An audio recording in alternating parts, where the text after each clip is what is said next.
We will be illustrating 5 out of the 11 Incoterms in this presentation. The 5 are EXW, FCA and DDP from the first category, FOB and CIF from the second category. EXW stands for X Works and sometimes referred to as X Factory. Under this term, the seller simply makes the goods available to the buyer at the seller's named place of business or factory door. These rules can be illustrated in the example below, where the seller, located in Sydney, Australia, is going to export stainless steel equipment to the buyer in Iowa, USA. Delivery is completed at the seller's works prior to loading on the truck, not clear for export. All transport costs beyond this point are for the account of the buyer. EXW rule places the minimum amount of risk and responsibilities on the seller.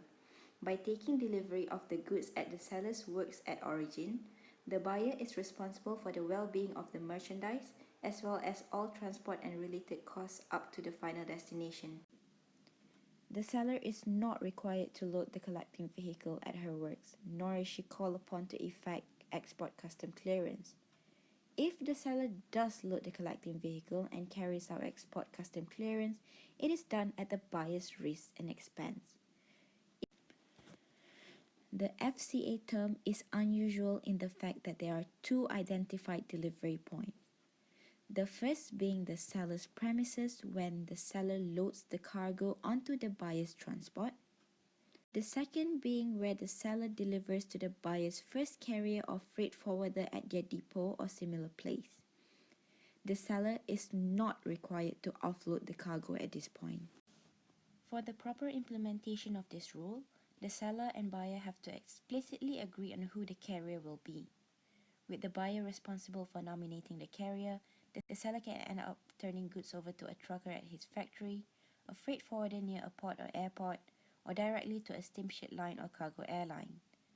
When the seller delivers to that named delivery point, all subsequent risks and responsibilities fall to the buyer. There are two examples of commercial contracts below. The offer to sell leather black shoes involves a company in Bangkok, Thailand, and a potential buyer in Madrid, Spain. In the upper right-hand corner is the initial reference to the shipping term used, FCA Seller's Facility. There are no transportation charges listed on the quotation.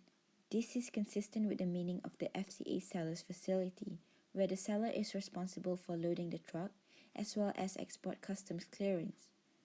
All other transportation and related charges are for the account of the buyer in Spain, including inland freight to Bangkok Airport, air freight to Madrid, customs clearance, and local delivery at destination. The second example deals with delivery point that is other than the seller site. This invoice covers a shipment from a company in the great city of Lynn, Massachusetts, USA, to a customer in Bogota, Colombia. The circular areas show that the delivery terms are FCA Latin Cargo Incorporated in Miami, Florida, which is the carrier's facility. With regard to the price, it can be seen that the seller has included $1,200 as inland freight from Lynn, which is the seller's factory, to Miami, which is the carrier's facility. The seller pays the inland freight, but the buyer is responsible for offloading of the good at the carrier's facility and all other related charges at this point onward. DDP, or Delivery Duty Paid. DDP carries the maximum amount of risk and responsibilities for the seller.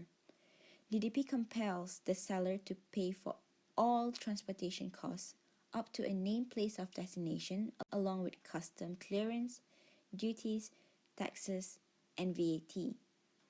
The parties must agree on the named place at destination. Because DDP can be used for any mode of transport, the named place could be a port, airport, third-party warehouse, or ultimately the end user's facility. Created using Powtoon.